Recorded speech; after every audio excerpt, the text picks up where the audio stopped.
नाम है विनिमय विपत्र।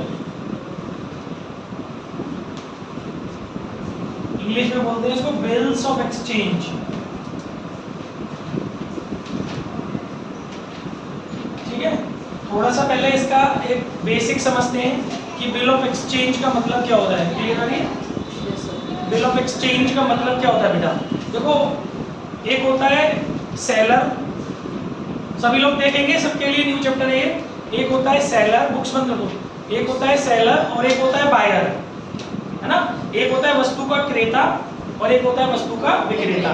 जब कोई क्रेता विक्रेता से, यानी सेलर जो बायर जो है वो सेलर से उधार माल खरीदता है, तो बदले में जो सेलर है वो एक बिल ड्रॉ करता है और उस बिल पर ये आदेश रहता है कि जो बायर है वो निर्धारित धनराशि उसको, यानी सेलर को या उसके द्वारा आदेशित किसी व्यक्ति को एक निश्चित अवधि के पूरा होने पर भुगतान कर दे। तो उस बिल को या उस डॉक्यूमेंट को, उस प्रलेख को, उस प्रपत्र को हम विनिमय विपत्र कहते हैं। तो विनिमय विपत्र एक ऐसा डॉक्यूमेंट है जिसको माल का विक्रेता तैयार करता है, क्योंकि भाई उसी की उंगली कुची हुई है। ठीक है ना। जो सेलर है वो इसको प्रिपेयर करता है और इसमें वो खरीदने वाले व्यक्ति को ये ऑर्डर देता है, ये आदेश देता है कि भाई तुम आज हमसे उधार माल खरीद के ले जा रहे हो, तो जिसकी कीमत है मान लो सपोज 50,000, तो ये 50,000 रुपए आज से 2 महीने बाद आप मुझे देंगे, या फिर मैं नहीं अवेलेबल हूँ तो जिसको मैं आपको ऑर्डर दूंगा देने के लिए उसको आप देंगे। तो और उस पर फिर वो सेलर इस विपत्र को बनाने के बाद उस पर बायर के, मतलब जो क्रेता है उसके सिग्नेचर कराता है। ठीक है ना। तो उस प्रलेख को हम लोग क्या बोलते हैं? विपत्र बोलते हैं। इसका एक फॉर्मेट होता है, फॉर्मेट वगैरह जब हम थ्योरी पढ़ेंगे तब समझ लेंगे। ठीक है। साथ साथ आप बीच बीच में वीक में 1-2 दिन थ्योरी की क्लास भी रख लिया करेंगे। जो न्यूमेरिकल हमारा जो चैप्टर हमारा चल रहा हुआ करेगा उसकी थ्योरी भी साइड बाय साइड तैयार करके जाया करेंगे। फिलहाल आज मैंने थोड़ा सा एक हल्का सा इंट्रो दिया है ताकि आपके न्यूमेरिकल शुरू हो सके। तो बिल ऑफ एक्सचेंज एक ऐसा डॉक्यूमेंट है जो सेलर के द्वारा तैयार किया जाता है, जिसमें ये ऑर्डर दिया जाता है कि माल का बायर अपनी अमाउंट को एक पर्टिकुलर टाइम, जितने टाइम की उसको उधारी दी गई है उस टाइम के बाद या तो सेलर को दे दे या फिर सेलर किसी और को देने के लिए बोलेगा तो उसको दे दे। ठीक है। और इस प्रकार के डॉक्यूमेंट को हम क्या बोलते हैं? बिल। तो गाइस जो बिल ऑफ एक्सचेंज होता है, एक्सचेंज वर्ड होता है एक्चुअली आदान प्रदान। तो बिल जो हम आदान प्रदान कर रहे हैं, हाँ, तो बिल ऑफ एक्सचेंज, एक्सचेंज जो वर्ड होता है बेटा आपको मालूम होगा, एक चीज लेना और दूसरा चीज देना, तो उसके लिए यूज होता है। तो बिल्स जो होते हैं वो एक्सचेंज में हेल्प करते हैं। ठीक है। तो गाइस आपके बिल 2 तरीके के होते हैं, एक होता है प्राप्य बिल और एक होता है देय बिल। इसको बोलते हैं बिल्स रिसीवेबल और इसको बोलते हैं हम लोग बिल्स पेएबल। मैं बहुत आपको बेसिक लैंग्वेज में समझा रहा हूं ताकि आपको न्यूमेरिकल समझ में आ सके। जब मैं आपको थ्योरी पढ़ाऊंगा तब कनेक्ट करूंगा टेक्निकल वर्ड से। कई सारे मेरे वर्ड्स हो सकते हैं सुटेबल ना हो इस बिल ऑफ एक्सचेंज की डेफिनेशन के अकॉर्डिंग, बट राइट नाउ मैं केवल न्यूमेरिकल आपकी समझ में आ जाए उस पॉइंट ऑफ व्यू से एक इंट्रो दे रहा हूं। ठीक है। इसीलिए बिल्कुल प्रॉपर टेक्निकल लैंग्वेज यूज नहीं कर रहा मैं, नहीं तो फिर आपको थ्योरी के लफड़े फंस जाओगे फिलहाल में। तो गाइस आपके 2 तरीके के बिल हो सकते हैं। बिल ऑफ 2 तरीके से बिल होता है। एक होता है प्राप्य बिल, यानी कि इसको शॉर्ट में बिल्स रिसीवेबल या बीआर बोलते हैं, और एक होता है देय बिल, इसको हम लोग बीपी बोलते हैं। तो बच्चों बीआर और बीपी कैसे समझ सकते हैं? जिसको इस बिल का भुगतान प्राप्त होगा उसके लिए वो बिल क्या होगा? Bills receivable. और जिसको इस बिल का भुगतान करना है उस व्यक्ति के लिए वो डॉक्यूमेंट क्या कहलाएगा? Bills payable. यानी कि एक ही बिल एक ही टाइम पर एक व्यक्ति के लिए बीआर होता है और दूसरे व्यक्ति के लिए वो बिल बीपी होता है। जो माल का विक्रेता है, जो गुड्स का सेलर है, उसके लिए वो बिल बीआर होता है क्योंकि उसको पैसे लेने ना इन फ्यूचर। और जो माल का बायर है जिसने गुड्स खरीदे हैं उसके लिए वो बिल क्या होता है बच्चों, बिल्स पेबल। ठीक है, क्लियर हो गया, सारी बातें समझ में आ गई। अच्छा, अब इसमें कई सारी कंडीशंस हैं, तो मैं पहले स्टार्टिंग में मन से क्वेश्चंस बना रहा हूं और समझा रहा हूं। ठीक है, बुक्स नहीं खोल लें। सबसे पहली कंडीशन है इसकी जो आज मैं आपको सिखा रहा हूं, बिल का लिखना, क्वेश्चन हिंदी में लिख दे रहा हूं, ट्रांसलेट इंग्लिश में बाद में ओरली कर दूंगा, वीडियो बनी रही है आपकी। ठीक है, बिल का लिखना देख लेना, क्वालिटी वो सब एरिया सही आ रहा है ना उसमें। बिल का लिखना, देय तिथि तक अपने पास रखना,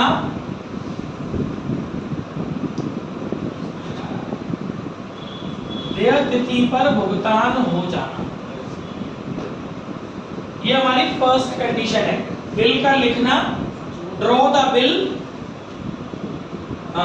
retain till due date and payment made on due date, ये आपकी फर्स्ट कंडीशन है। आपने बिल ड्रॉ किया, ड्यू डेट तक आपने इस बिल को अपने पास ही रखा, आपने इन द सेंस सेलर ने, क्योंकि मैं आपको गुड्स बेच रहा हूं तो मैं आपसे कुछ तो प्रूफ लूंगा ना कि आपने मुझसे गुड्स खरीदा है, या आप 2 महीने बाद मुझे पैसे देने का वादा कर रही हो, तो आपके साइन करा के वो डॉक्यूमेंट अपने पास रख लूंगा। तो ये बिल जो है वो सेलर के द्वारा लिखा जा रहा है। क्वेश्चन आपको अपने मन से बना के दिखा रहा हूँ, थोड़ा सा आपको रूबरू हो जाए किस तरीके की लैंग्वेज आती है ना, और उसको कैसे सॉल्व करना है, फिर बुक के क्वेश्चन करेंगे। तो गाइस ये हमारी फर्स्ट कंडीशन है, बिल को ड्रॉ करना, ड्यू डेट तक अपने पास रखना और ड्यू डेट पर पेमेंट हो जाना। एक क्वेश्चन आपको बना के दे रहा हूँ, 1 जनवरी 2022 को राम ने श्याम को 5000 रुपए का माल बेचा।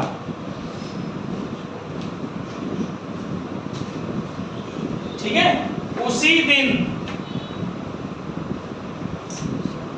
राम ने श्याम पर 3 माह की अवधि का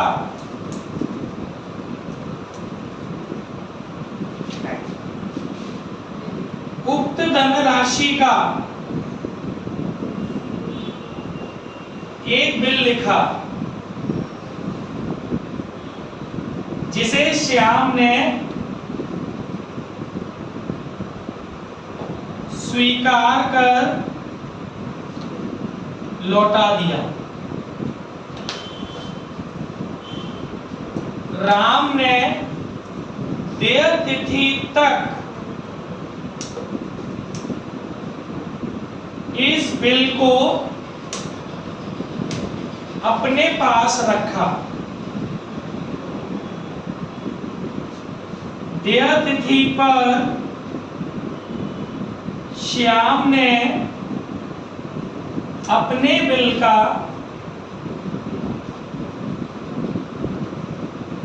भुगतान कर दिया।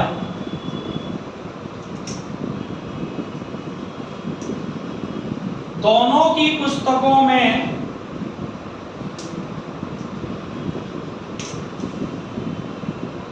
जर्नल प्रविष्टियां कीजिए।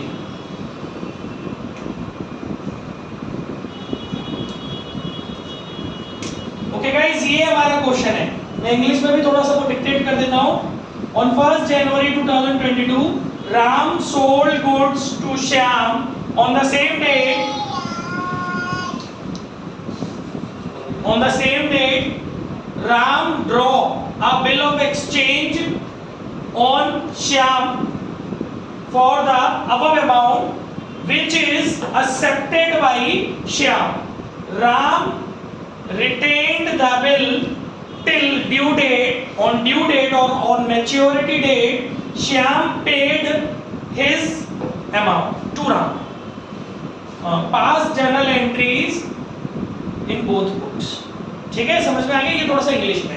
अब चलिए, इसमें बेसिकली करना क्या है इस चैप्टर में? इस चैप्टर के अंदर हमें जर्नल एंट्रीज करनी है। गाइस, ये पूरा केस स्टडी देखिए, आप देख रहे हो कि यहाँ पर 2 लोग हैं, एक है राम और एक है श्याम। आप मुझे बता सकते हो कि इसमें खरीदा किसने और बेचा किसने है? राम ने बेचा है गुड्स, पढ़ के पता चल रहा है ना, और श्याम ने खरीदा है। तो बच्चों एक दो तीन बेसिक से फंडे अपने उसे थोड़ा सा याद रखेंगे। सबसे पहले हम जो जर्नल ड्रॉ करेंगे वो बेचने वाले का किया करेंगे, सेलर का। ठीक है बेटा। और फिर जो ड्रॉ करेंगे वो बायर का या परचेजर का। तो मैं दोनों जर्नल साइड बाय साइड बना ले रहा हूं। ये बना लेता हूं मैं आपका सेलर का journal, date, particular, LF, amount. ये हो गया हमारा सेलर का जर्नल और ये हो गया हमारा बायर का journal. Date, particular, LF, amount. क्या लिखेंगे? राम्स जर्नल, क्योंकि राम का बना रहे हैं नाम। और यहां लिखेंगे श्याम्स जर्नल। रूल आपको समझ में आ गया होगा कि जो व्यक्ति बेचेगा पहले उसका बनाएंगे, जो खरीदेगा उसका बाद में बनाएंगे। Date, particular, LF, amount. Date, particular, LF, amount. देखो इसमें सबसे अच्छी बात क्या है कि आपको एक एक लाइन पढ़ते जाना है और जहां जहां कनेक्ट हो रही है उसकी एंट्रियां वो आपको करती जानी है। तो देखिए सबसे पहले आप ईयर डालेंगे 2022 दोनों तरफ, यहाँ रुपीस डालेंगे, यहाँ ईयर आपने डाला 2022, यहाँ रुपीस डाला, यहाँ रुपीस डाला। फर्स्ट लाइन पढ़ते हैं। 1 जनवरी 2022 को राम ने श्याम को 5000 रुपए का उधार माल बेचा। तो गाइस अगर राम की बात करते हैं तो राम ने जब श्याम को माल बेचा है तो आपको बड़े आराम से समझ में आ जाएगा। जब राम बेच रहा है तो उसके पास कमिंग थिंग क्या हो गया? कुछ भी नहीं हुआ, क्योंकि उधार बेचा है। रिसीवर कौन हो गया? श्याम हो गया, यानी कि पाने वाला व्यक्ति हो गया श्याम और जाने वाली वस्तु हो गई माल। तो जनरल एंट्री क्या होगी माल बेचने की? जनवरी 1 को इस फिगर में श्याम डेबिट, बोलिए नहीं, Shyam debit to sales being good sold. I hope सबको समझ में आ गई होगी इतनी बात। 5000 रुपए बेटा, कोई दिक्कत यहाँ तक? अच्छा, तुरंत की तुरंत इसी बात का अगर इम्पैक्ट श्याम के घर में पड़ रहा है तो वो भी कर दो। जनवरी 1 को देखो, अब जरा श्याम के नजरिए से देखो। श्याम ने राम से गुड्स खरीदे तो श्याम के पास गुड्स आए, परचेज अकाउंट डेबिट, मार पड़ जाएगी। बिल ऑफ एक्सचेंज कैश के लिए बनते हैं, उधार में गुड्स खरीद रहे हैं तभी तो बना रहे हैं। और फिर जब नाम आ रहा है तो भी टू कैश अकाउंट। तो इसने राम से खरीदे हैं तो देने वाला कौन हो गया? राम।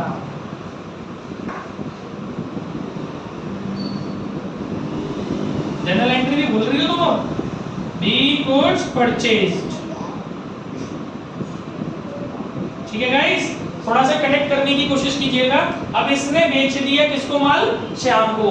अब उसके आगे क्या लिखा हुआ है? उसी दिन राम ने श्याम पर 3 महीने का एक बिल लिखा। उक्त धनराशि मतलब अमाउंट, मतलब वही जितना अमाउंट का हमने गुड्स बेचा है। मतलब इसने क्या किया, जैसे मैं आपको इसको ड्रॉ करके बता देता हूँ। सपोज मान लीजिए मैं राम हूँ, थोड़ी देर के लिए समझ लेते हैं। इस प्लेन में मैं राम हूँ और आप लोग कौन है? श्याम है। तो मैंने आपको गुड्स बेचा, बात खत्म हो जाती है। मैंने कहा आपसे भाई पैसे दो मेरे, आपने कहा सर 3 महीने बाद देंगे। मैंने कहा ठीक है, मैं एक बिल ड्रॉ कर दे रहा हूँ, उसमें मैं आपको ऑर्डर दे रहा हूँ कि 3 महीने बाद अभी पैसे मुझे दे देना, है ना। और मैं ये बिल आपके पास लेके आ रहा हूँ, आप इस पे अपने सिग्नेचर करके इसे वैलिड कर दो और फिर ये सबूत के तौर पे मैं अपने पास रख लूंगा। वो इस लाइन का मतलब होता है। उसी दिन राम ने श्याम पर 3 महीने की अवधि का उक्त धनराशि का एक बिल लिखा, जिसे श्याम ने स्वीकार कर लौटा दिया। स्वीकार करने का मतलब है आपने इस पे अपने हस्ताक्षर करे और मुझे ये बिल वापस कर दिया। तो देखो भाई, मैंने ये आपको मैंने बिल बनाया, मैंने ये बिल आपको दिया, आपने इस पे सिग्नेचर करे और मुझे ये बिल वापस कर दिया। अब पहले मेरे घर में आ जाओ। डेबिट का पहला रूल, आने वाली वस्तु मेरे पास क्या आ गया बच्चों? बिल आ गया। जनवरी 1 को मेरे पास मेरा बीआर आ गया ना, बीआर अकाउंट डेबिट। आपको पता है ना, मेरे लिए ये बिल बीआर होगा, इसके लिए ये बिल बीबी होगा। मैंने पीछे समझा दिया था थ्योरी में। तो जब मैंने आपके ऊपर बिल लिखा, साइन करवाया आपसे और आपसे वापस ले लिया, तो मेरे पास क्या आ गया? बीआर आ गया। अच्छा, क्रेडिट का रूल मेरे पास से गया तो कुछ भी नहीं, बेसिकली अब दिया किसने मुझे? ये बीआर साइन करके आपने दिया है। तो आपका नाम क्या है इसमें? श्याम। तो ये होती है उस लाइन की एंट्री जो अभी हमने पढ़ी थी। सेम डेट पे बिल ड्रॉ करना और उसको एक्सेप्ट करके वापस कर देना, उसकी एंट्री होगी BR account debit to Shyam. Being, इस एक्टिविटी में हुआ क्या? मुझे आपकी एक्सेप्टेंस ही तो मिली है, मुझे आपकी परमिशन ही तो मिली है, तो इसको बोलते हैं बीइंग एक्सेप्टेंस। एक्सेप्टेंस माने स्वीकृति। बीइंग एक्सेप्टेंस रिसीव कितने रुपए की होगी? 5000 रुपए की। ठीक है भाई, जब मुझे मिला है तो उसने दिया होगा, तो उसने देने वाली एंट्री करो। जनवरी 1 को इनके पास आया कुछ भी नहीं, इनके पास रिसीवर कौन है? राम, क्योंकि इन्होंने बिल राम को दे दिया ना। और गया क्या इनके पास से? बीपी। ये बीपी बोलेंगे उसको, ठीक है ना, बीआर नहीं बोलेंगे।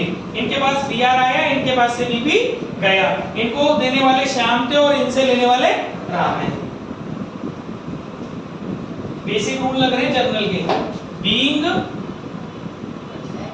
एक्सेप्टेंस पेड, या गिवन भी कर सकते हो, बीइंग एक्सेप्टेंस गिवन या बीइंग एक्सेप्टेंस पेड। अच्छा गाइस, अब मैं कितने महीने तक आपसे नहीं मिलूंगा? 3 महीने तक। जरा काउंट कीजिए, 3 महीने तरीके से काउंट करेंगे। जनवरी 1 से काउंट करेंगे, जनवरी 1 से फरवरी 1 महीना, फरवरी 1 से मार्च 1 2 महीने, मार्च 1 से अप्रैल 1 3 महीने। यानी कि मैं आपके पास कायदे से 1 अप्रैल को आऊंगा, लेकिन बिल्स चैप्टर में ये रूल लिखा हुआ है कि हम बिना कहे 3 दिन और एक्स्ट्रा देते हैं हमेशा, जिन्हें हम लोग अनुग्रह दिवस बोलते हैं, ग्रेस डेज, हिंदी में कृपांक दिवस, अनुग्रह दिवस भी बोलते हैं। ये क्वेश्चन में नहीं लिखा होता, अपने आप से देने हैं। तो बिल की जो ड्यू डेट होगी वो कितनी होगी? 1 अप्रैल नहीं होगी, 4 अप्रैल होगी, 3 दिन और जोड़ो, ठीक है। तो मैं अब आपके पास कब आऊंगा? 4 अप्रैल को। और मैं क्या करूंगा, मैं आपको ये जो मेरे पास बिल है ना, वो मैं आपको बिल दूंगा और आप मुझे क्या दोगी? कैश दोगी, ठीक है ना। यही इसमें लिखा भी हुआ है, देखो इसमें लिखा है राम ने ड्यू डेट तक इस बिल को अपने पास रखा, इसकी कोई एंट्री नहीं होगी, ये कोई इसमें कोई एक्सचेंज नहीं हुआ ना, कोई एक्टिविटी नहीं हुई। मैंने ड्यू डेट तक अपने पास बिल रखा है, किसी को नहीं दिया है, तो ये तो एक इंफॉर्मेशन है। ड्यू डेट पर श्याम ने अपने बिल का भुगतान कर दिया, तो क्या हुआ होगा? मैंने श्याम को बिल दिया होगा, श्याम ने मुझे कैश दिया होगा, तो मैं इसकी एंट्री पहले राम किया कर ले रहा हूँ, ठीक है। और डेट अब जो डलेगी वो कौन सी डलेगी? अप्रैल 4। मेरे पास कैश आया, कैश अकाउंट डेबिट 5000 रुपए, और मेरे पास से बिल गया टू बिया, being cash received on due date।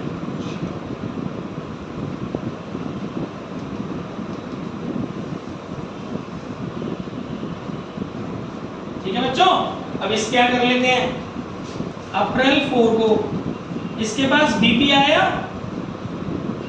और इसके पास से क्या गया? कैश।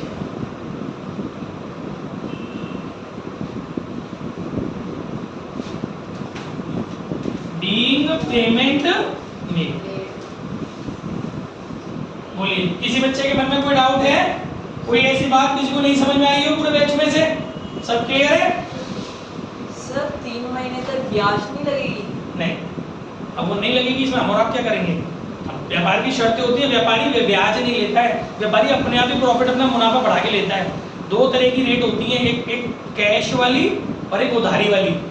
जब आप कैश में लेने आओगे तो मैं आपको कैश डिस्काउंट प्रोवाइड करा दूंगा, लेकिन आप कैश में नहीं ले रहे हो, 3 महीने की उधारी पे मांग रहे हो, तो डेफिनेटली मैं आपको पागल थोड़ी हूँ जो सस्ते वाले दूंगा। ऑब्वियसली मैं अपना प्रॉफिट उसमें मार्जिन बढ़ा करके दूंगा, तो अलग से थोड़ी ऐसे मैं तुमसे बोलूंगा कि मैं तुमसे ब्याज लूंगा तो तुम भाग जाओगे, सर के आपसे क्यों ले, हम तो कहीं और से भी ले सकते हैं मान, इसीलिए मैं ऑटोमेटिकली उसमें इन्वॉल्व रखता हूँ। खैर it is not related with that chapter,